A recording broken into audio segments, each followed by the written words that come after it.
इस वीडियो में हम लोग पढ़ने वाले हैं क्वेश्चन नंबर 2, जिसमें हमें दे रखा है घन का पार्श्व एवं संपूर्ण पृष्ठीय क्षेत्रफल निकालने के लिए।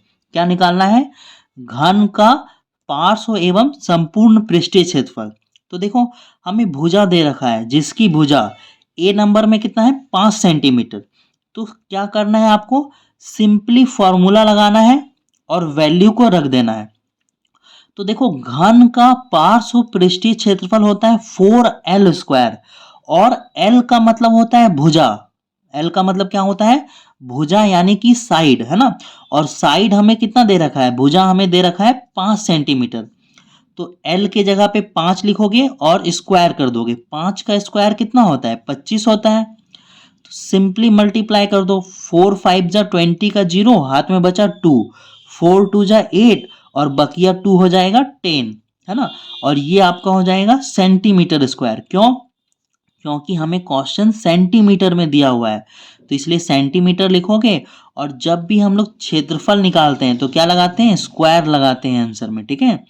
उसी तरह से घन का संपूर्ण पृष्ठीय क्षेत्रफल का फॉर्मूला होता है 6l²। क्या होता है? 6l²।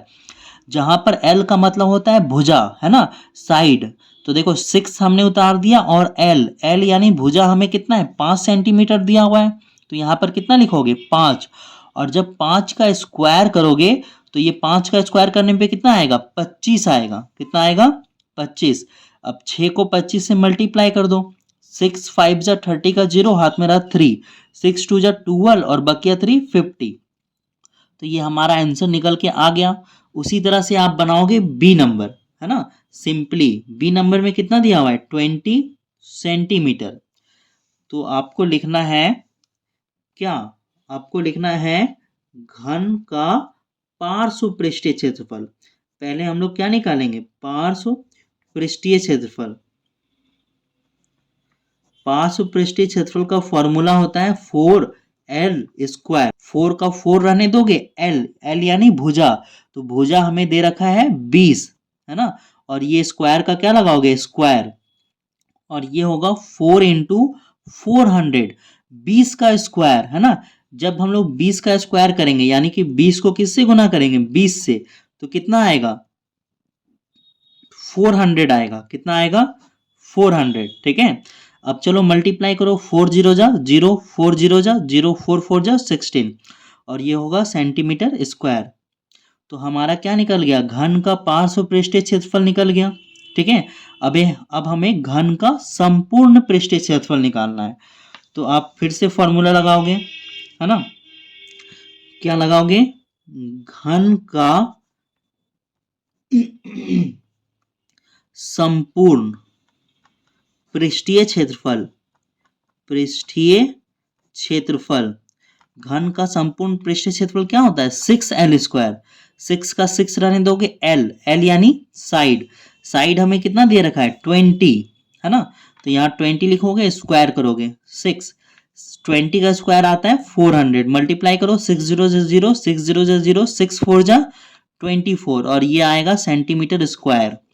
तो देखो, मैंने ए नंबर बना दिया, बी नंबर बना दिया और अब मैं एक आपके लिए जो है ना सी नंबर छोड़ रहा हूं और उसके बाद हम लोग डी नंबर में चलते हैं। डी नंबर को सॉल्व करते हैं। सी नंबर आप बनाओगे और आंसर कमेंट में लिखोगे। तो चलो डी नंबर को सॉल्व करते हैं हम लोग। हमें डी में कितना दिया हुआ है? हमें डी में दिया हुआ है 1.2 मीटर, ठीक है। तो आप लिखोगे घन का पार्श्व पृष्ठीय क्षेत्रफल। पार्श्व पृष्ठीय क्षेत्रफल, घन का पार्श्व पृष्ठीय क्षेत्रफल होगा 4l²। 4l की जगह, साइड की जगह लिखोगे 1.2। और इसको जब आप सॉल्व करोगे 1.2 को चलो यहाँ पे सॉल्व कर लो। 1.2 को किससे गुना करना पड़ेगा? 1.2 से गुना करना होगा, ठीक है। 1.2 का स्क्वायर का मतलब क्या है कि 1.2 को 1.2 से गुना करना पड़ेगा। गुना करो तो ये कितना आएगा आपका? ये आएगा 1.44, है ना। पॉइंट वाला गुना में क्या होता है? देखो, एक अंक के बाद पॉइंट, एक अंक, टोटल 2 अंक हुआ ना, तो 2 अंक के बाद पॉइंट लगेगा। तो ये 4 का 4 उतर जाएगा, ब्रैकेट का मतलब होता है गुना और 1.2 का स्क्वायर होता है आपका 1.44। सॉल्व करो, 4 4 जा 16 का 6, हाथ में रहा 1, 4 4 जा 16 और एक बकिया 17, हाथ में बचा 1, 4 1 जा 4 और एक बकिया 5, 2 अंक के बाद पॉइंट, तो यहाँ 2 अंक के बाद पॉइंट, और ये सेंटीमीटर स्क्वायर आपका आ गया। तो ये हमारा क्या निकला, घन का पार्श्व पृष्ठीय क्षेत्रफल निकला। अब हम लोग निकालेंगे घन का संपूर्ण पृष्ठीय क्षेत्रफल। तो यहाँ पे लिखोगे घन का संपूर्ण पृष्ठीय क्षेत्रफल। घन का संपूर्ण पृष्ठीय क्षेत्रफल होता है 6L स्क्वायर। ठीक है, तो यहाँ 6 लिखोगे, L के जगह पे आपको क्या लिखना है 1.2 का स्क्वायर। ठीक है, और ये 6 होगा मल्टीप्लाई 1.2, अभी हमने सॉल्व किया, 1.2 का स्क्वायर कितना आया था 1.44 आया था। मल्टीप्लाई करो, 6 4 जा 24 का 4, हाथ में बचा 2, 6 4 जा 24 और बकिया 2 26 का 6, हाथ में बचा 2, 6 1 जा 6 और बकिया 2 होगा 8, 2 अंक के बाद पॉइंट लगा दो और ये आपका आंसर है। ठीक है, अच्छा इसमें देखो मीटर में दे रखा था, इसमें क्या दे रखा है क्वेश्चन मीटर में, तो यहाँ पर मीटर स्क्वायर करना, सेंटीमीटर मत करना, इसको क्या करोगे मीटर स्क्वायर लिखना। ठीक है, तो अब हम लोग मिलते हैं 3 नंबर में, जिसमें हम लोग सॉल्व करेंगे बेलन का वक्र पृष्ठीय क्षेत्रफल और संपूर्ण पृष्ठीय क्षेत्रफल।